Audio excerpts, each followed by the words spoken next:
beyond the reduction of the waste that you're seeing in your trash can, have you ever stopped to think about whether the different zero waste swaps and reusables that we like to use are actually as environmentally friendly as they seem? The answer just might surprise you, as it did me. Hi guys, welcome back to my channel. My name is Janetta, aka Jetta. So sometime back, I stumbled across an article in the Wall Street Journal that was claiming that plastic bags are better for the environment, and I was like, wait. But it got me curious, and I started looking up just how environmentally friendly reusables are compared to single-use items. And it turned out that they may be doing more harm than good. So for this video, let us take a look at the very popular cotton tote bag and the cloth diaper. Gosh, I felt so attacked because those two are like my main zero waste staples right now. So cotton bags require more resources to produce compared to plastic bags, and their production result in higher emissions, waste, and harmful byproducts, because unless the cotton is grown organically, then there's tons and tons of harmful pesticides being used in the growing and production of cotton. So because of that, depending on the source that you're consulting, cotton bags have to be reused at least 131 times before they can equal the carbon footprint of producing a plastic bag. Some estimates even suggest that we'd have to reuse it over 300 times. Now, cotton tote bags are not the only reusable bag options out there.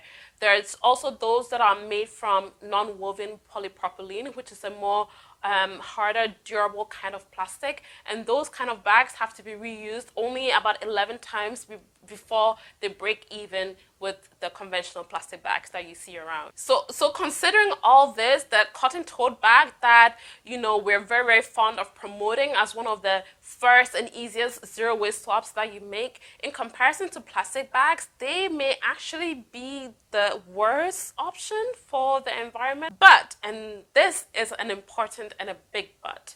Okay, yeah.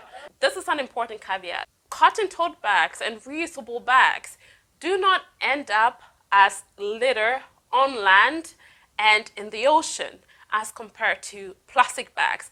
Also, cotton tote bags do not break down into microplastics, which is a huge plus. And also, while plastic is technically, a byproduct of the oil industry, let us not forget the very, very negative environmental impacts of said industry, which often are not factored into the calculations of whether cotton or reusable bags are better than plastic bags. So what is the takeaway here? What kind of reusable bag should you use? Well, the answer is really, really simple. Use the bag that you already have. That is the most sustainable option. Chances are you have a bunch of plastic bags or even a tote bag from some event that you attended how many years ago lying dormant underneath your kitchen sink or in some other dark corner of your house. Use that as many times until it literally falls apart, and then you can, give it a very nice send-off as a trash bag, and then it goes into the landfill. Once you're ready to buy a reusable or a cotton tote bag, first think of getting one secondhand. Ask your family members, ask your friends. Chances are they may have one or two extra bags that they're not using and would happily give it to you. If none of them have extra ones to spare, look at buying it secondhand. So many events have given out branded tote bags because that is the cool thing to do. So there are tons and tons of tote bags in the system that you can just buy. Just go online, look at Facebook Marketplace, look at WhatsApp groups, eBay. Alternatively, if you want to buy completely new, look for those that have been produced using sustainably sourced materials and sustainably grown materials like organic cotton, which does not depend on heavy pesticide use to produce. Okay? Yeah. Now the key thing here is that once you have bought it, don't leave it in your kitchen looking pretty. Use it. That reusable bag is only environmentally friendly the more times you actually use it.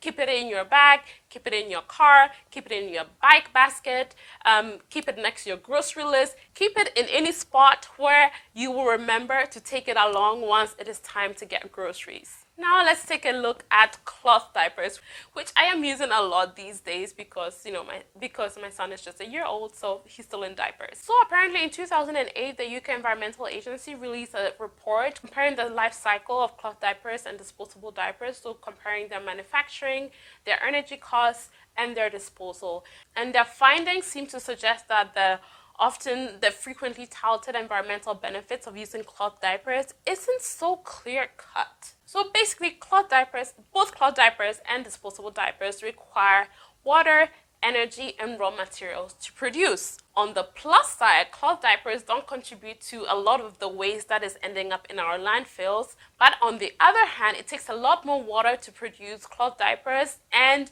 to launder them throughout the time that your child is in diapers, which is on average about 2 to 2.5 years. Washing cloth diapers also uses up electricity and laundry detergent, both of which come with their own environmental impact. But, and this is another big but, the study also concluded that the environmental impacts of the cloth diapers depend a lot on how they are laundered, and these are the recommendations that they made. I am super happy to say that I practiced all of these recommendations even before I read the report. Whew. So the first thing is wash on fuller loads, and this goes for all laundry, not just laundering cloth diapers. I just add my son's clothes and anything that is dirty together to the dirty diapers, just so that I can fill up the washing machine before I actually run a wash. The second tip is to wash on cooler temperatures. Most of the energy used by your washing machine actually goes towards heating up the water to wash the laundry. I usually wash the diapers at 40 degrees. I've even done 30 degrees once, and it seemed to come out okay. The third tip is to line dry instead of using a dryer. Luckily, I live in a very warm climate and we always dry our laundry outside. On rainy days, we have a stand dryer which we use indoors. The next tip is reuse your cloth nappies with subsequent kids. Most of the cloth nappies that I'm using right now with my son, I use them with my older daughter, and even some of those I got secondhand. For example, the one that I showed you at the beginning of this video, this one I got secondhand, and so this is the third time that it is being used. And I think it is still good to use for another kid. So if you're now going to have your first child, consider buying your entire cloth diaper stash secondhand. There are so many sites where you can get it again. Facebook Marketplace, eBay, Vinted. In case you're not comfortable with the idea of using cloth diapers secondhand, which can be understandable, again, look for brands that produce cloth diapers using sustainably sourced and produced materials. So before we wrap up this video, let me know in the comment section whether you're surprised by anything I've shared in this video. Before you go, if there's one message that I want you to take away from this video, is that reuse what you have already. The more you reuse something, the more sustainable it is. Okay? Reuse, reuse, reuse. Thank you for watching. I will see you in the next video. Bye-bye.